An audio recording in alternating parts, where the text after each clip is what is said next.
Good morning. Welcome to Winship's Grand Rounds. If you are an Emory University or healthcare employee and would like to receive a CME credit hour for attending today, the access code is 398679 and can be found in the chat feature at the bottom of your screen for our virtual attendees. So welcome, virtual attendees. If you have any issues with this webinar with the CME login, please send Kadiatu Fafana an email or drop a note via the chat feature. This morning, we are very pleased to welcome Dr. Heather McArthur. She is a great friend to us. I've known her since the ASCO LDP program, which was transformative for me because I got to meet such thought leaders as Dr. McArthur through that program. Dr. McArthur earned her medical degree at the University of Toronto in 2001. She completed her residency at the University of Calgary. Following that, she completed her fellowship in British Columbia Cancer Vancouver Center of Medical Oncology in 2006, along with her master's degree at Harvard University School of Public Health in 2008. She then went on to spend 10 years at Memorial Sloan Kettering as a clinical research fellow, as well as a faculty member, and was really one of the first to look at immunotherapy and breast cancer clinical trials. Currently, she's an associate professor in the Department of Internal Medicine and clinical director of the breast cancer program at the Simmons Cancer Center at UT Southwestern Medical Center. She specializes in breast cancer research and treatment. She holds the Komen Distinguished Chair in Clinical Breast Cancer Research. She's the author of more than 100 research articles and abstracts that have been in esteemed journals such as Cancer, Nature, New England Journal of Medicine, and holds many extramural grants and funding. She is a member of the AACR, the ASCO, and the Southwest Oncology Group. Please welcome Dr. Heather McArthur today for a talk on immunotherapy for the treatment of breast cancer.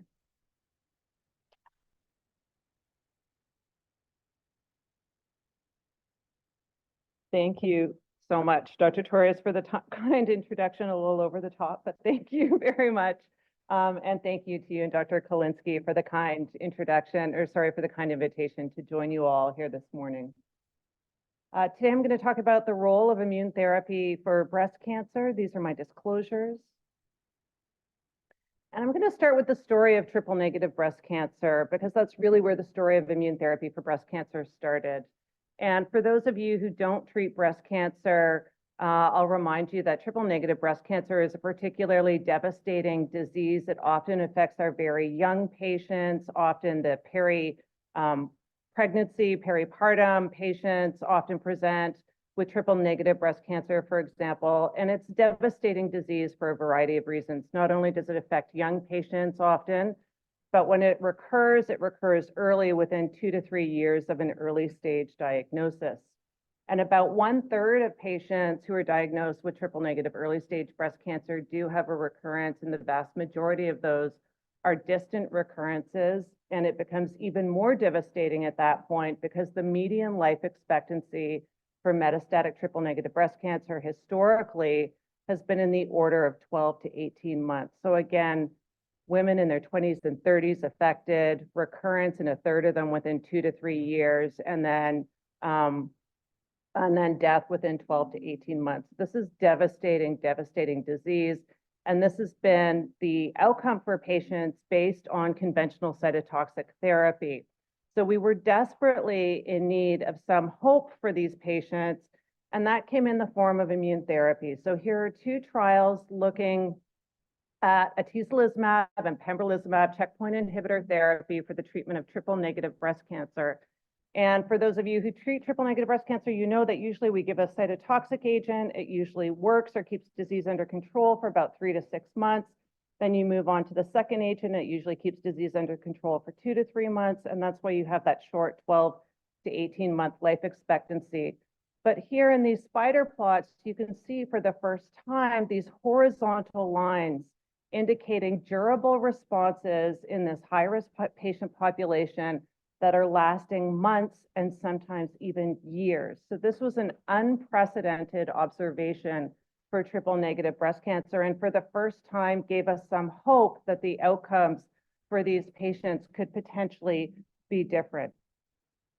So most of the lessons learned regarding checkpoint inhibitor therapy for breast cancer come from the triple-negative breast cancer story, and we learned that About 25% of patients who receive checkpoint inhibitor as monotherapy respond if it's given in the first line setting, so immediately after a metastatic diagnosis. But those responses become much more modest, in the order of 5% when given in the second line and beyond. So how can we make those durable responses relevant for the majority of patients rather than just the minority of patients? And that's where chemotherapy comes in, because although chemotherapy can certainly be immune suppressive, the right agents at the right doses at the right time can actually induce T-cell infiltration into tumors. And as you can see here, a number of the agents that we routinely use for the treatment of breast cancer have these types of effects. So it was natural that we would look to chemotherapy as a partner to see if we could synergize with checkpoint blockade and improve the number of responses in triple-negative breast cancer. And I'd like to share a story of a patient that I treated when I was at Sloan Kettering. She was a 32-year-old colleague who was diagnosed with early stage 2A triple-negative breast cancer, 3 centimeters, grade 3. This was back in 2013. She received the standard of care at that time, which was dose-dense ACT neoadjuvant chemotherapy, underwent definitive surgery in the form of lumpectomy with sentinel node biopsy. She had a good response to her neoadjuvant chemotherapy, but not a complete response. She had adjuvant radiation and then went on to surveillance. Unfortunately, within less than a year of completing that therapy, she developed a local recurrence in the breast, for which she underwent mastectomy and received curative intent chemotherapy in the form of gemcitabine and carboplatin. So within a few months of completing the gemcitabine and carboplatin, unfortunately, she became short of breath. We did staging scans with a PET, which was suspicious for lung and lymph node metastasis. You can see one of those lung metastases here. We did what we always do, which is a biopsy to confirm a diagnosis of metastatic disease. And unfortunately, she did indeed have metastatic triple-negative breast cancer.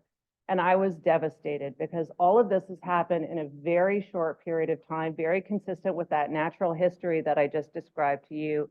Recurrence early on, local, regional, and then distant with only a few months. I've given her all my best cytotoxic agents. I've given her, again, ACT and now gemcitabine and carboplatin. What else am I going to give her? I have nothing else in my arsenal that would potentially be promising. And I knew that if I just continued to treat her with chemotherapy, that she would die within 3 to 6 months. So I called my friend Sylvia Adams at NYU, and I asked her if she happened to have one of these new immune therapy trials available at her site. And she did. She had the early trial of nab-paclitaxel together with PD-L1 directed therapy in the form of atezolizumab. So she was put on the study. Everybody on the study got the combination of both drugs because it was an early phase study.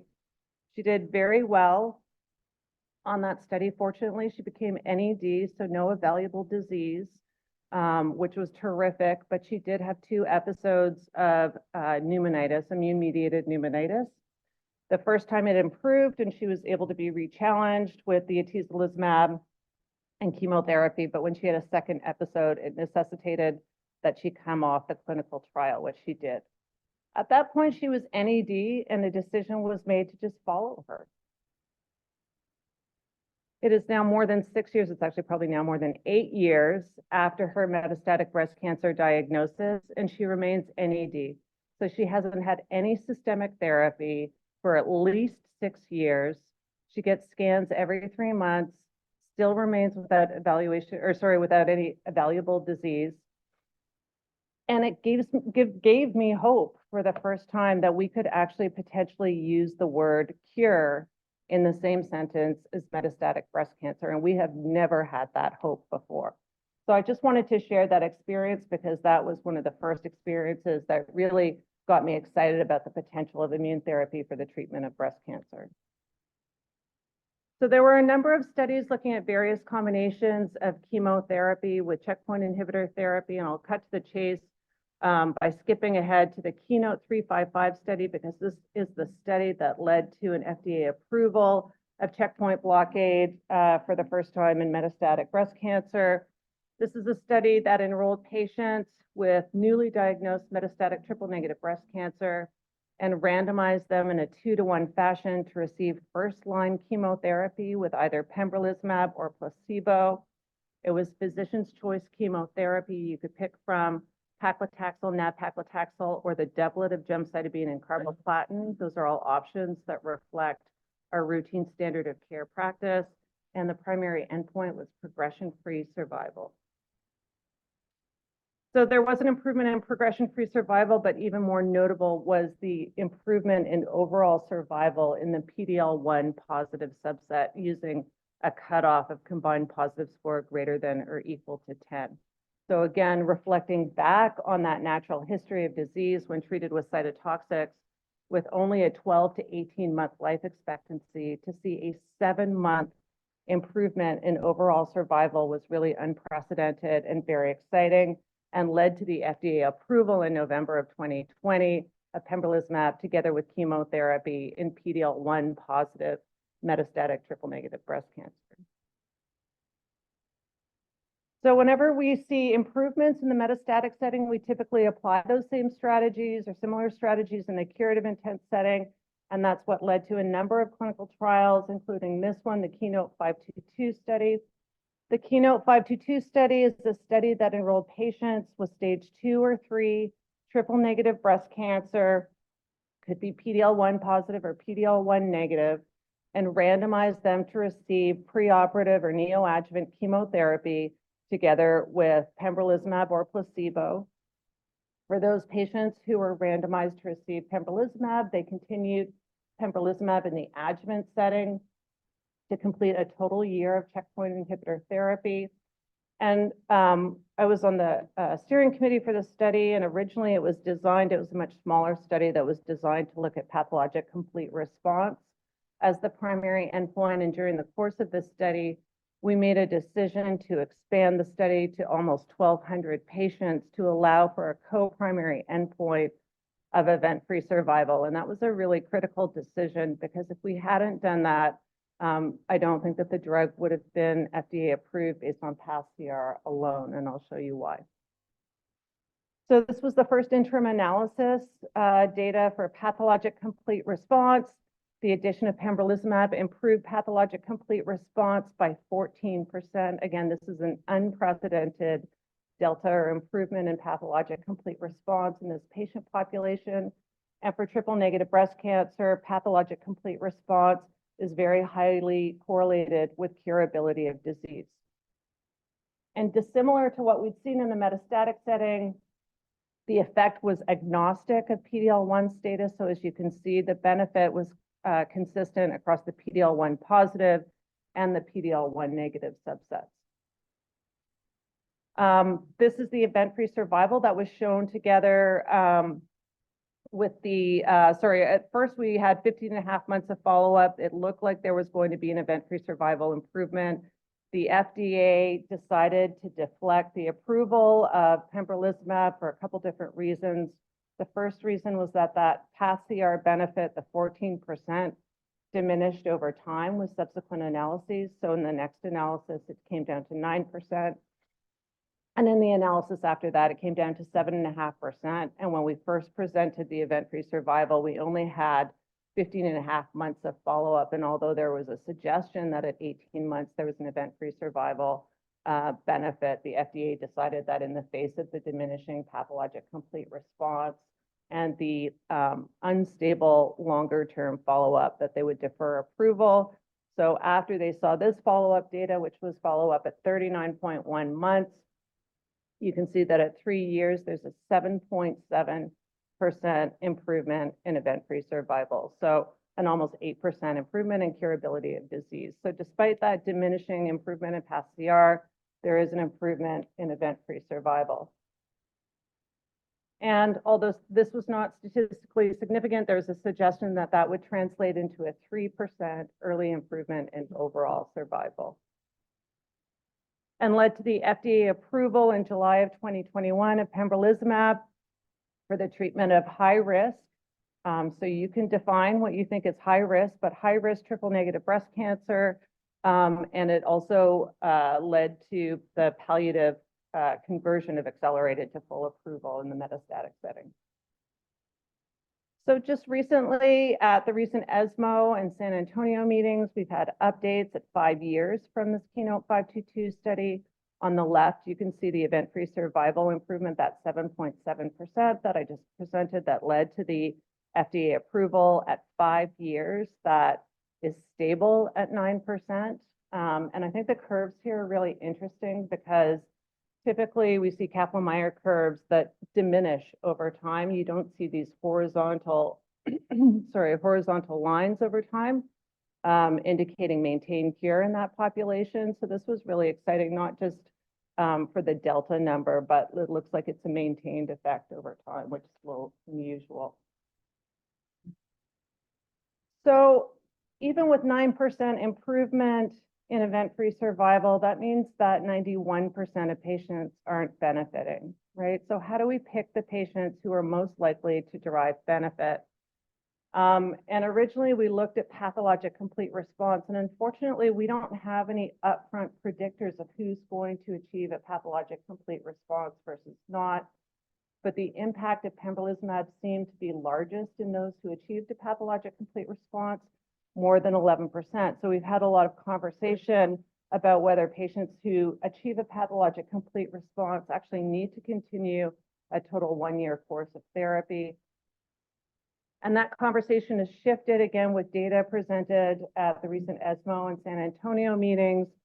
As you'll see here in an updated analysis, even those patients who achieve a pathologic complete response have a 4% improvement in 5 years in favor of pembrolizumab. So even those patients who achieve a pathologic complete response do seem to be deriving benefit from the addition of checkpoint blockade.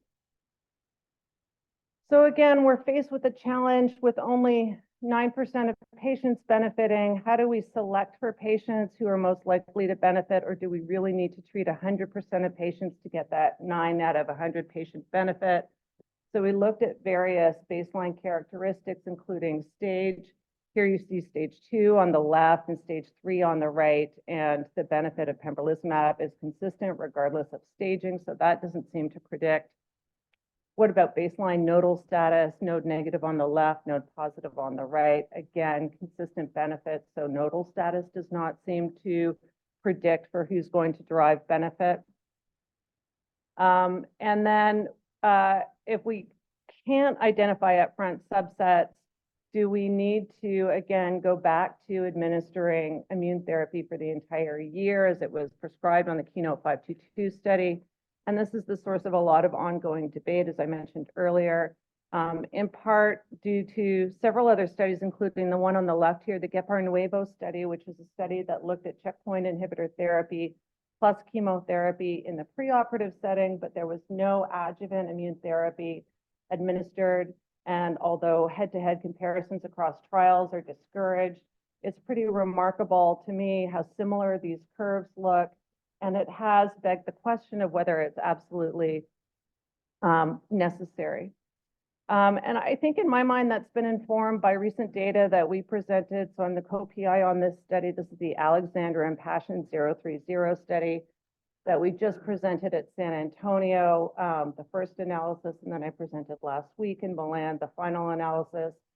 This is a study that took patients who went for upfront surgery, which was a standard of care in many parts of the world for triple-negative breast cancer stage 2 or 3, and randomized them after surgery to receive chemotherapy with or without atezolizumab. This is an open label study. And we had intended to enroll 2,300 patients. At 2,199 out of the 2,300 patients, an independent data monitoring committee reviewed the data and recommended that we hold enrollment. And then the FDA, in response to that recommendation, mandated that we perform an interim analysis, which we presented at San Antonio. And it led to halting of the study at 2,199 of the 2,300 planned patients. And I'll show you why in a moment. Just to review the baseline characteristics from this study, the vast majority of patients had T1 or T2 tumors. About half of the patients had node negative disease. The study was designed to have more than 50% node positive disease. but because the study was stopped early, we actually had fewer node-positive patients than we had planned, and the vast majority of patients, about 85%, had stage 2 disease. So here's the data from the interim analysis on the left and the final analysis on the right for the primary endpoint of invasive disease-free survival. And you can see that this is a negative study. Those lines are completely overlapping. There was no benefit observed with the addition of atezolizumab to adjuvant chemotherapy. And are there any subsets who are likely to benefit from this strategy? Well, we looked at the PD-L1 positive subset as a secondary endpoint, and you can see here again that that did not predict for any benefit. So no improvement with atezolizumab here. And you can see from the forest plot here that there is no benefit across all of the subgroups interrogated. Older patients maybe did better with chemotherapy alone than they did with chemotherapy plus atezolizumab, but that was a very small subset, about 17% of the population, and so hard to know what to make of that, but really no benefit across all of the subsets that were interrogated. And not surprisingly, in the absence of an invasive disease-free survival benefit, there was no overall survival benefit, and you can see the interim analysis and final analysis here. So again, it begs the question, and I think it's cemented that study, the idea that, and the standard of care that checkpoint inhibitor therapy for triple-negative breast cancer in the early stage setting needs to be administered before surgery takes place. So all patients should probably be referred who have high-risk triple-negative breast cancer should be referred for consideration of neoadjuvant therapy. I think that having the primary tumor intact and having those nodes that drain the primary tumor that would allow for T-cell maturation and response is probably critically important, and those are two reasons potentially why adjuvant therapy may not be effective. I also think that adjuvant therapy is probably not effective based on the SWOG 1418 study. The study has not yet been reported. It's a study that enrolled patients who received preoperative chemotherapy. This is before the KEYNOTE-522 pembrolizumab regimen was approved. So patients at that time were receiving chemotherapy alone. And patients who had residual disease, that's that very high-risk population, were randomized to receive a year of pembrolizumab versus observation, which was the standard of care. That study closed to enrollment several years ago. It's an event-driven study and has not yet been reported. So the time between the closure of the study to enrollment and the absence of any results from this study tell me that this is potentially also a negative study. So this is my current approach for the treatment of early stage triple negative breast cancer. They get neoadjuvant chemotherapy plus pembrolizumab. And again, we can debate how you define high risk populations. Stage 2 or 3 were enrolled to KEYNOTE-522, but we always struggle with the patients who have a 1.9 centimeter tumor who wouldn't have qualified, who are young and have grade 3 high Ki-67 disease. After the neoadjuvant regimen, they go for surgery. If they achieve a pathologic complete response, the standard of care is still to receive 9 additional cycles of adjuvant pembrolizumab, although enrollment in clinical trials are encouraged, and we have those at our site, which I'll tell you about in a minute. If they don't achieve a pathologic complete response, we look to see whether they have a germline BRCA mutation. If they do, then we consider concurrent olaparib, which is based on the Olympia study. Of course, on KEYNOTE-522, co-administration of adjuvant pembrolizumab with PARP inhibitors or more chemotherapy in the form of capecitabine were not permitted. So we have to reconcile different data sets and come to practical solutions.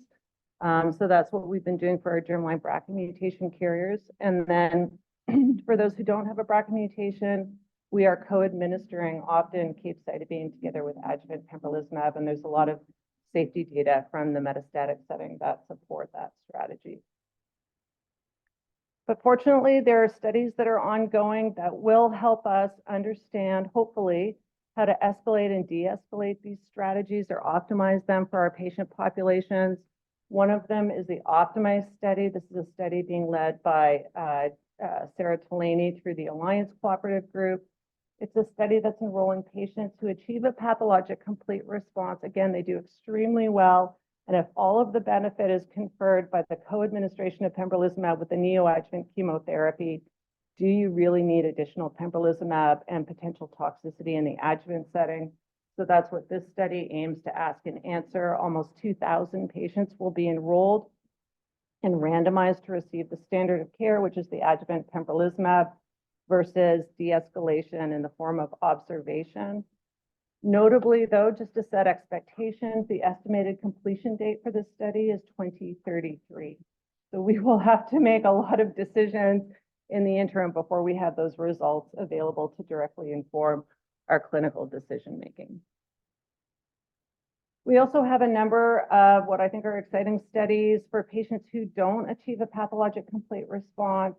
Again, they're at very high risk now. About a quarter of those patients will have a distant recurrence. So there's still a lot of work that needs to be done in that space. And so we have some escalation studies being designed and run through the cooperative groups, looking at antibody drug conjugates. So chemotherapy that's linked to tumor-directed antibodies, which has been a very promising strategy in the metastatic setting.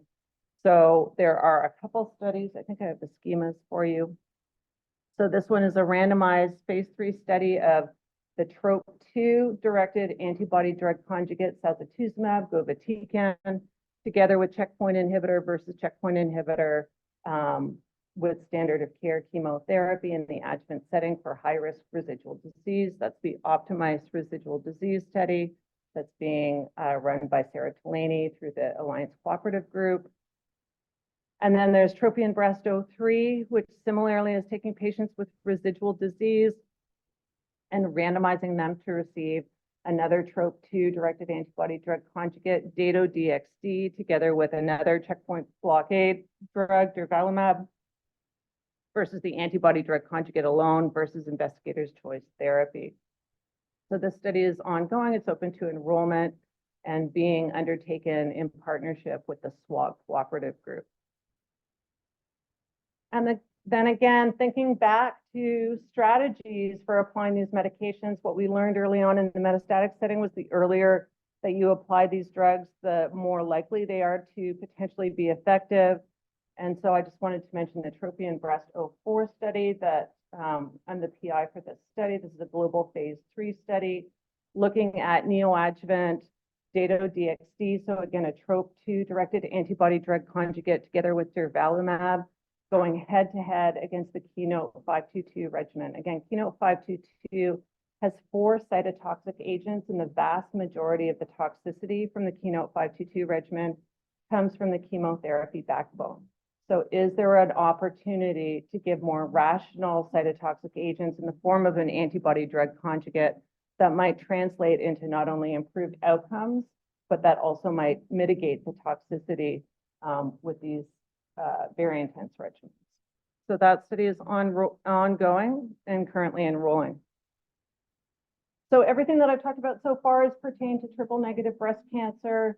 One question has been whether there's a role for checkpoint blockade inhibitor for ER-positive breast cancer.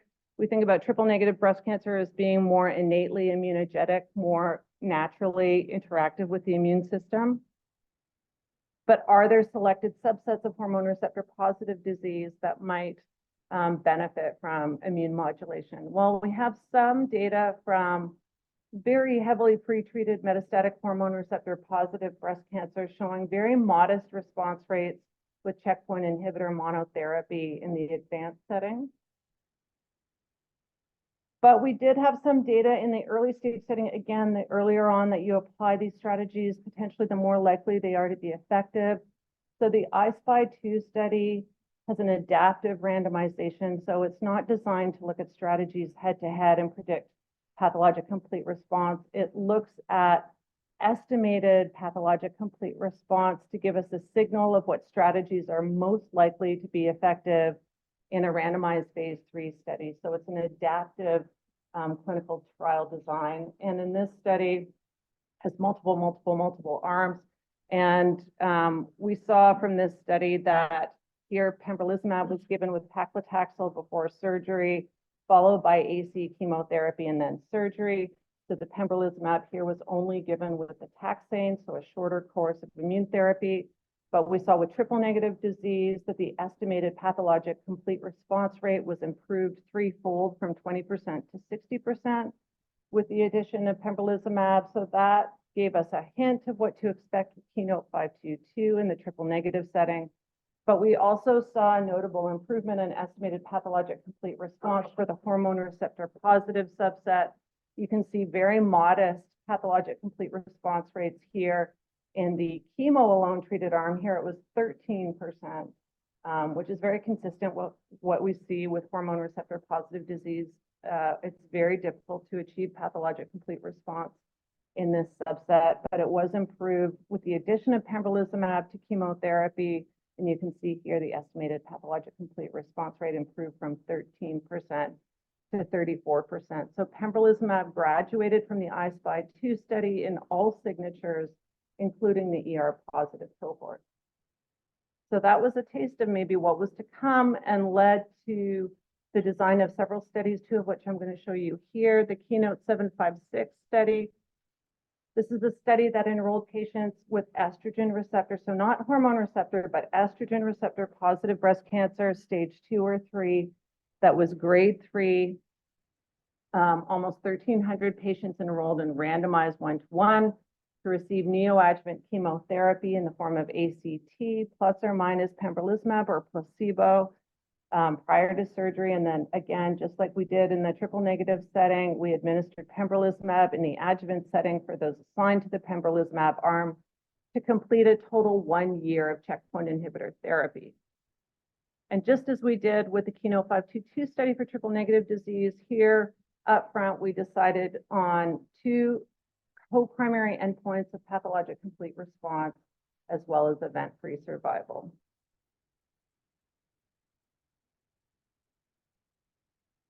And here are the baseline patient characteristics. Median age was 49.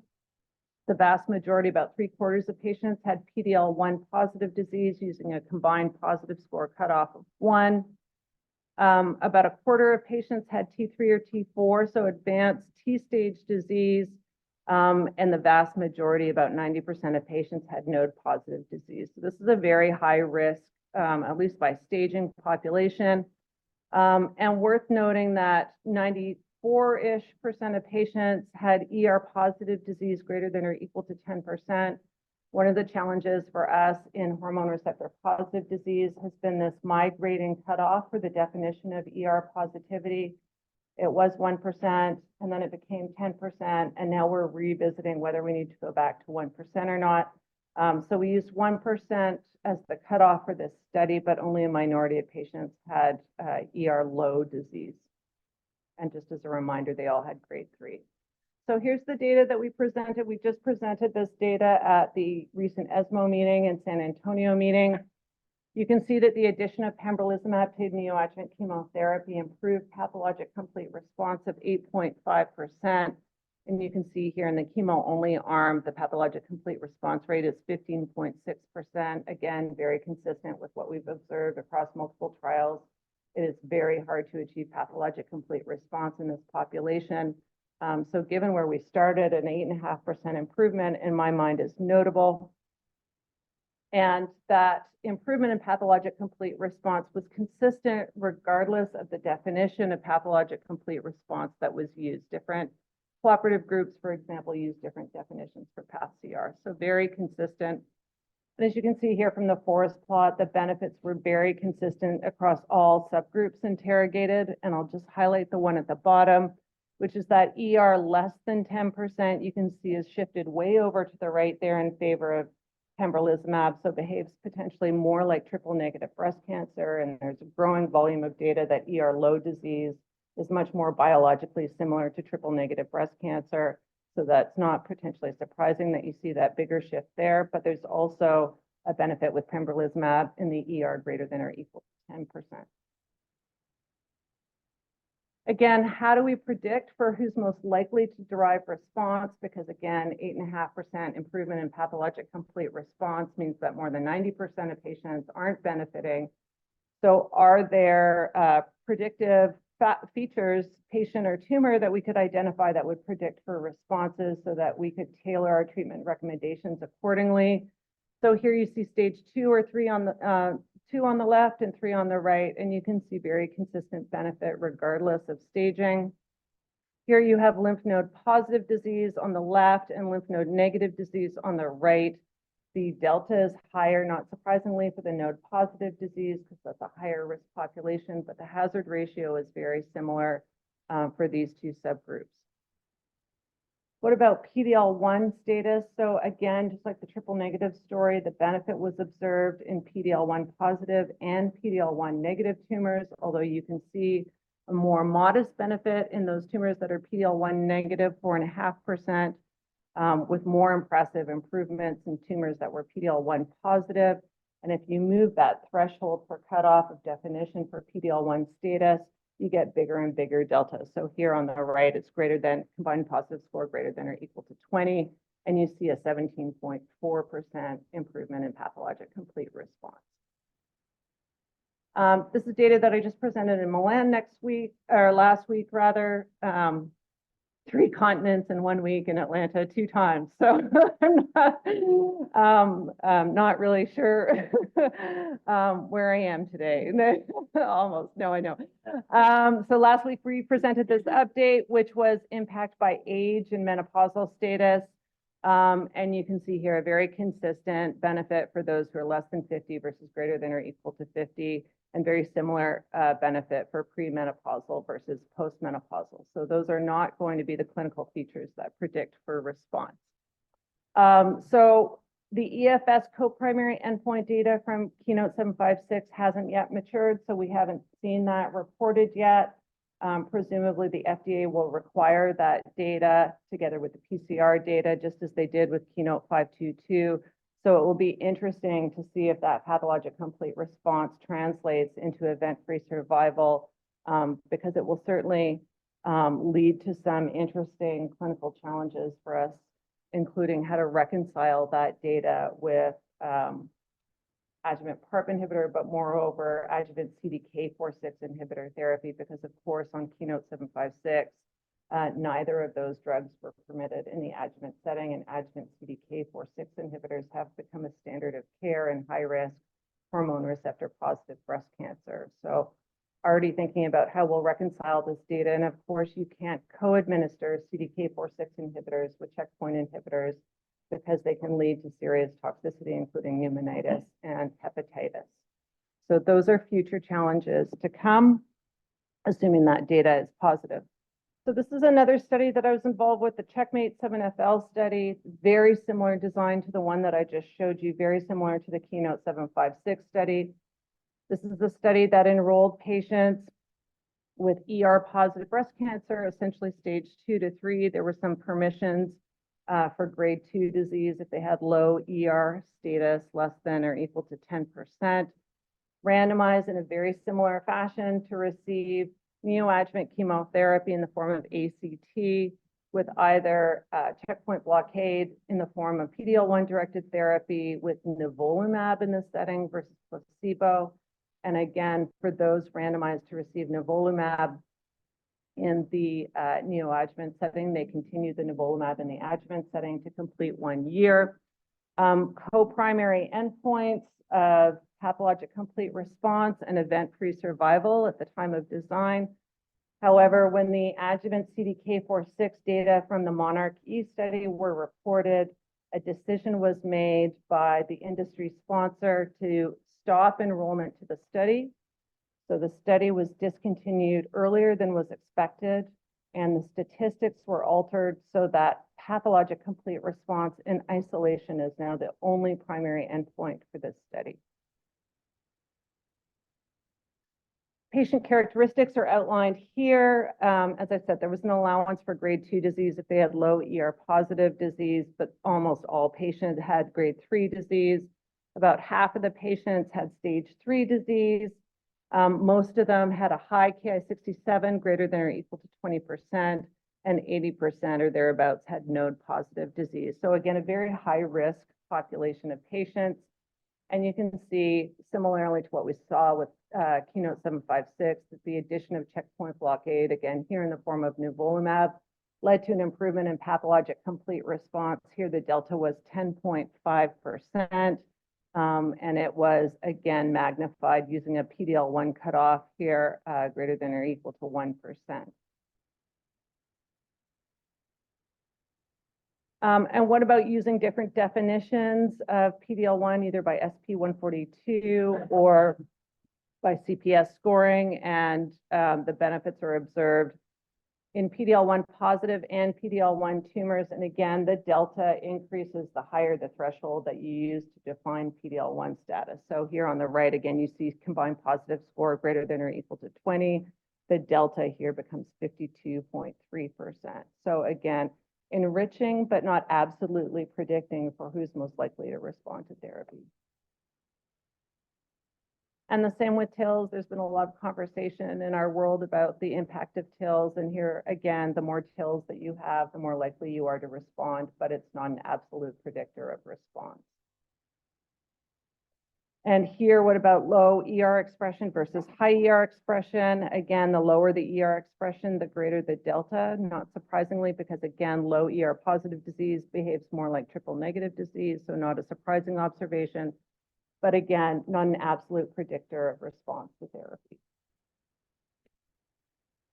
The one feature that we looked at that absolutely didn't correspond to response to therapy was Ki-67. There was no relationship there whatsoever. So that's the aggregate of data in the curative intent setting for hormone receptor positive disease. Again, the Checkmate 7FL study, because a design change was made to only pathologic complete response as a primary endpoint, it is not anticipated as a result that that will become an FDA-approved strategy. The Keynote 756 study that maintained the event-free survival co-primary endpoint could potentially lead to a change in therapy if we see that improvement in event-free survival. What about checkpoint blockade for early stage HER2 positive disease? So we've done triple negative disease, hormone receptor positive. What about HER2 positive disease? And I will tell you that to date, we have looked at escalation strategies without success. So they looked at the affinity study, which is ACTHP, so 3 cytotoxics plus 2 HER2-directed antibodies, and then plus or minus atezolizumab. If you'll recall from the affinity data, the addition of pertuzumab, the second HER2-directed antibody, only improved invasive disease-free survival by 0.9% because the control group did so well. So it was unlikely that the addition, at least in my mind, of checkpoint blockade would lead to any improvement. Our effort has been, and this is an investigator-initiated trial that we recently completed enrollment to. It's a study that's a de-escalation strategy. So there's a lot of preclinical data indicating that there's tremendous synergy between HER2-directed therapy and checkpoint blockade. Typically, we have to give chemotherapy together with HER2-directed therapy. So here we're looking at dialing back the chemotherapy with only one chemotherapeutic in the form of paclitaxel, together with trastuzumab and pertuzumab, plus or minus pembrolizumab, at a planned interim analysis, arm C, which looked at de-escalation of the HER2-directed therapy, so without pertuzumab, didn't meet the predefined endpoint, and so arm C was discontinued, and enrollment to arm A and B continued to completion, and hope to have that data for you very soon. So now I want to talk about some research efforts. So those are sort of the standard of care strategies or the pending standard of care strategies in the early stage setting. I really focused on early stage disease this morning. But one question that we've been working on is how we could better harness checkpoint blockade inhibitor therapy for breast cancer. And one strategy that we've looked at is radiation as a partner. So radiation does a couple things.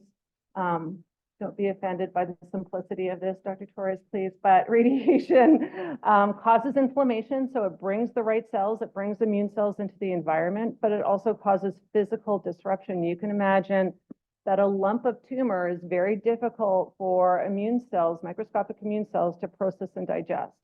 So if you can break that tumor down into smaller fragments that would potentially be more easily ingested and processed by immune cells, that you might be more likely to develop a long-term immune response, like an auto vaccine type effect.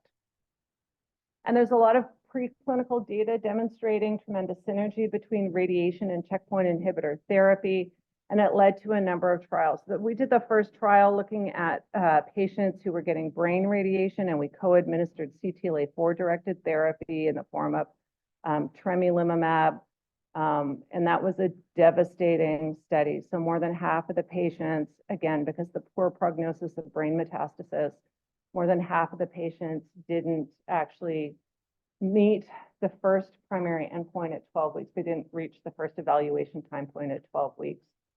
So we didn't get a lot of insight from that study, but we undertook a second study looking at patients who were being referred for standard of care palliative radiation. And we thought, they're going for radiation anyway, why not give them immune therapy and see if we can generate the so-called abscopal effect at distant sites.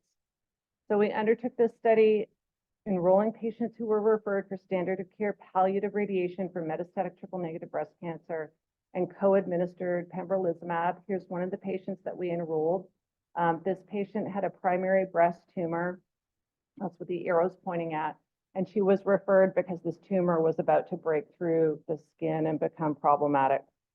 And you can see she had a lot of central lung and lymph node metastases as well. So she got radiation to that primary breast lesion and received her pembrolizumab. And you can see she became NED with that strategy. And there were several patients who had durable, long-lasting responses, including one that was over 2 years. She remained NED for over 2 years, which again, in this poor prognosis population, whose life expectancy is typically measured in a handful of months, to have a durable response of years. And unfortunately, this person died of an infection unrelated to her breast cancer diagnosis, but gave us promise that this was an effective strategy for the treatment of breast cancer. So again, whenever we see success in the metastatic setting, we often move those same strategies into the curative intent setting, and that's what we did with the Pearl trial. My collaborators, Alice Ho and Stephen Chow, and I opened this study. We took patients who were getting neoadjuvant chemotherapy, and we gave them 2 doses of pembrolizumab, and with the second dose of pembrolizumab, we gave them radiation. So the idea was that if we just borrowed the boost dose of radiation that they were going to get after surgery, but gave it instead before surgery while the tumor was still there, that maybe we could generate this auto vaccination type effect.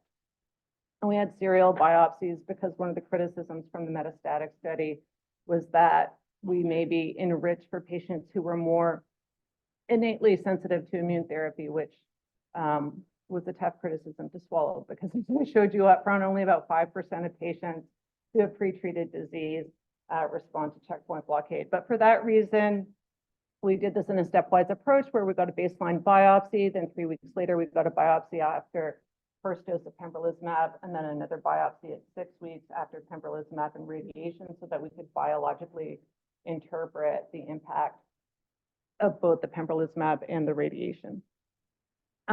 Most of the patients had dialed down chemotherapy from 5-2 type regimen, and more than 50% achieved a pathologic complete response, with 74% having a residual cancer burden of 0 or 1. And the majority of patients who were lymph node positive by biopsy at diagnosis became lymph node negative with this strategy.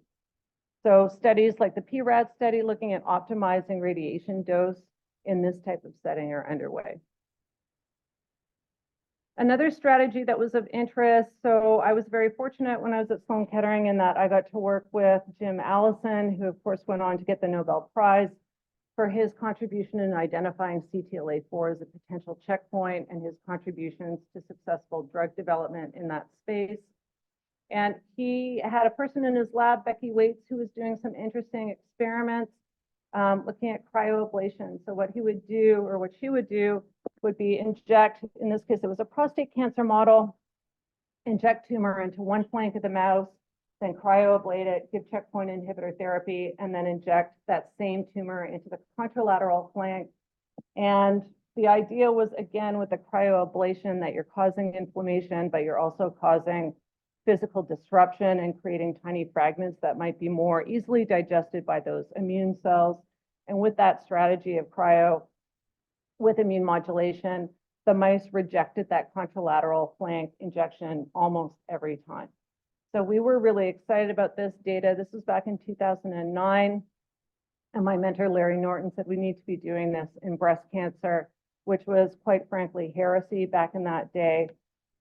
And there was only one commercially available drug at the time, and they were only interested in exploring it in melanoma and lung cancer. So it was a heavy lift to actually do this study, which was the first curative intent immune therapy study.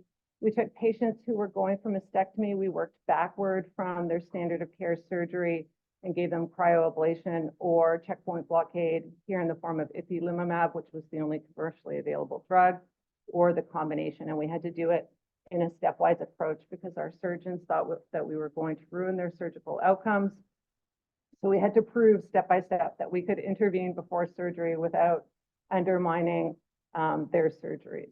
And here's a case from that first trial. This is an MRI. You can see the tumor here in white, and that black dot in the middle is the cryoablation probe. It's about the size of a biopsy needle, and you can see that it's very easy to visualize the size of the ice ball that you can create. You can control the size and the shape of it. So you do a freeze-thaw cycle. So you create an ice ball, let it thaw. You do that a couple times, and then afterward, you can see the tiny tumor fragments in the cavity. And we saw with this strategy in that first study that we completed in 2011 that not only were we generating inflammation within the tumor, as you might expect, but we were also generating systemic inflammation, indicating to us that we were potentially successfully generating an auto-vaccination effect. And with more than 5 years of follow-up, we've had no recurrences in that population to date, including our triple negative subset. So we thereafter undertook a pilot study looking at dual checkpoint blockade with cryoablation, which was just published last week.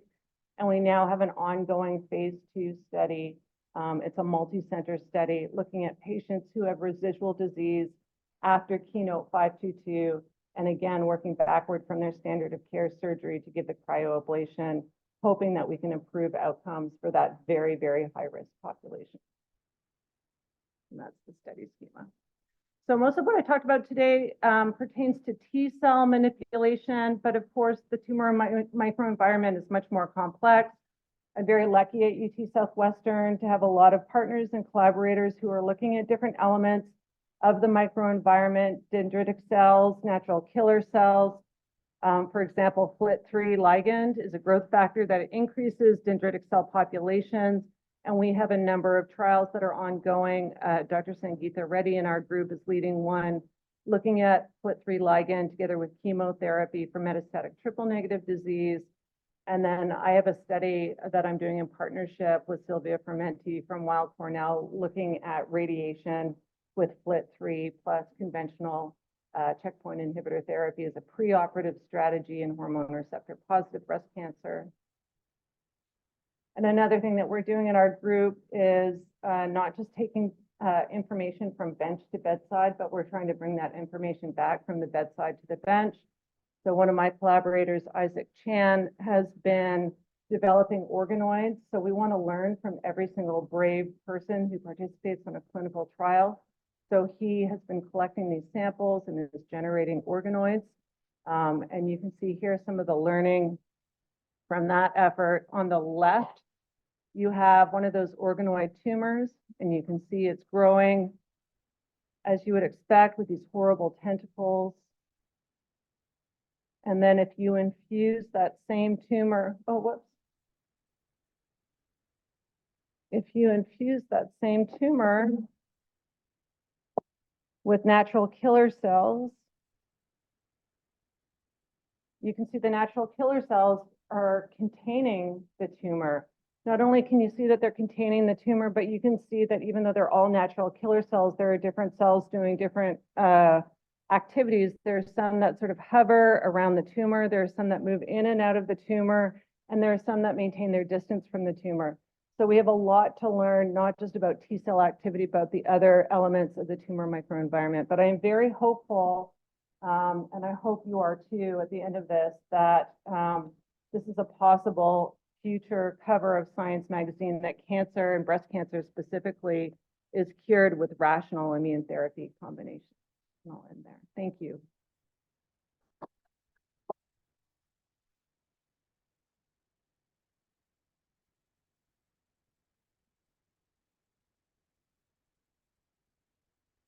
Thank you, Dr. McArthur. If you have any questions, please use the Q&A feature located at the bottom of your screen. While we wait on questions, I wanted to mention that next week there will be no Grand Rounds. To view all upcoming Winship Grand Rounds lectures, please visit the Grand Rounds website, page on the Winship Cancer Center website, on the Winship or the Winship calendar. Amazing talk. Are there any questions? Dr. Klinsky. Had two questions. So one, I also have a baby. If any, to maybe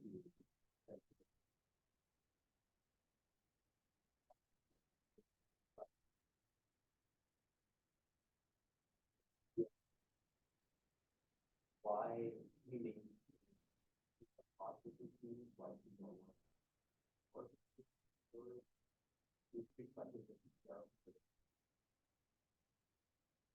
Yeah, so in answer to your first question, we have absolutely no predictors of toxicity. We have no predictors of response, whether they be short or more durable responses. We all have those patients in our practice, and that's why I highlight Isaac Chan's organoid work, because I do think we need to learn from those very exceptional experiences, and we still don't have any predictors of her upfront response. And again, these strategies only benefit the minorities, so we're in desperate need of biomarkers, and many labs and many cooperative groups are attending to that, but so far we have come up with very little. PD-L1 status, so yes, the impact of pembrolizumab at least is consistent for PD-L1 positive and negative. Triple negative breast cancer, very similar. In the ER positive group, PD-L1 seems to enrich better than it did in triple negative disease for responses. But again, the PD-L1 negative subset in the ER positive cohort also derived benefit. PD-L1 expression is dynamic, and it's not a static like HER2, for example, and whether it is a function of dynamics. Again, I think the low ER positive population, I'd have a lower threshold, and I'm currently treating those more like triple negative breast cancer. But I don't think we really have a great understanding of why we're seeing that differential effect more in the ER positive than in the triple negative. Good questions, but poor answers, sorry.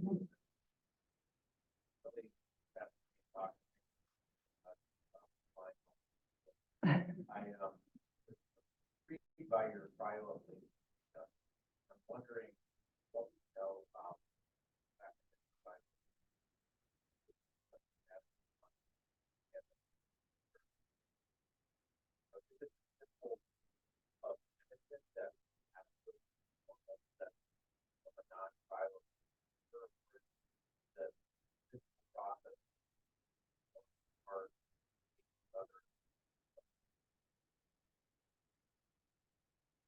I think it's that combination. I don't think it's one process. I think it's both things. I think it's the drawing the right immune elements into the environment, but also the physical disruption. There is a publication that's pending looking at, from Jed Wolchuk, who was at Sloan Kettering, now at Cornell across the street, looking at the impact of cryoablation versus radiation head to head. It hasn't been published yet to my knowledge, but I think that will provide some interesting insight, mechanistic insights as to what the nuanced impact is of these kinds of local strategies.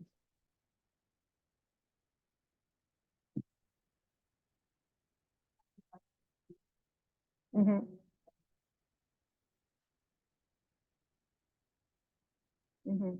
Why did you go?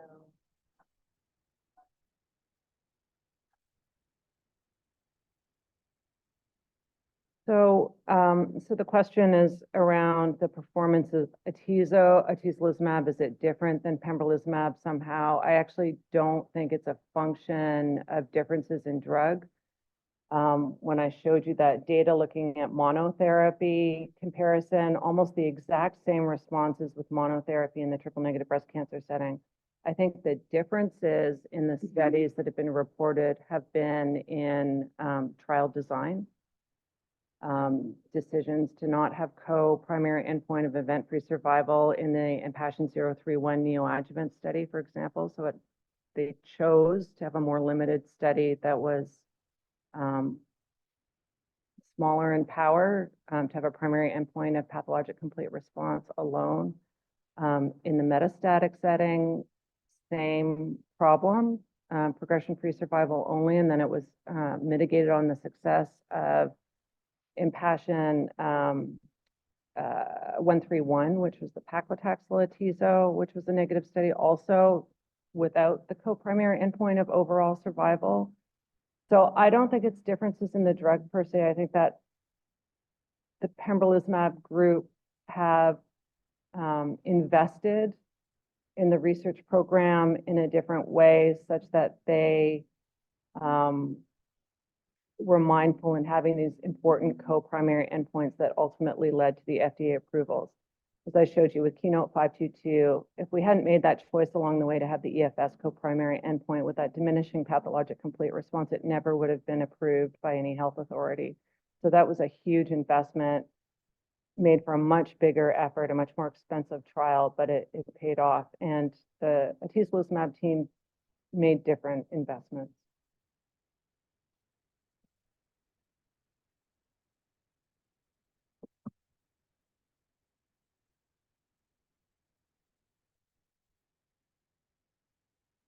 There's one about macrophage PD-L1 expression, which we just don't have that nuanced insight yet around differential expression of PD-L1. It's not just tumor expressed, which is an appropriate and appreciated point, but we just don't have the contributions of various elements. And then you made a point, okay, so one of the questions, you made the point that we're not able to identify the 9% of patients who are most likely to benefit from immune therapy. Is there a disadvantage in waiting to use immune therapy at the time of relapse? Yes, because because for the vast majority of patients, when the relapse occurs, it's typically distant. And even with that 7-month improvement in overall survival, with the addition of pembrolizumab to first-line chemotherapy, they still have a pretty dismal prognosis. So I think that earlier on we use these therapies, in other words, in the neoadjuvant setting, the more likely we are to benefit. And I would rather err on the side of over-treating patients with curative intent rather than under-treating them personally.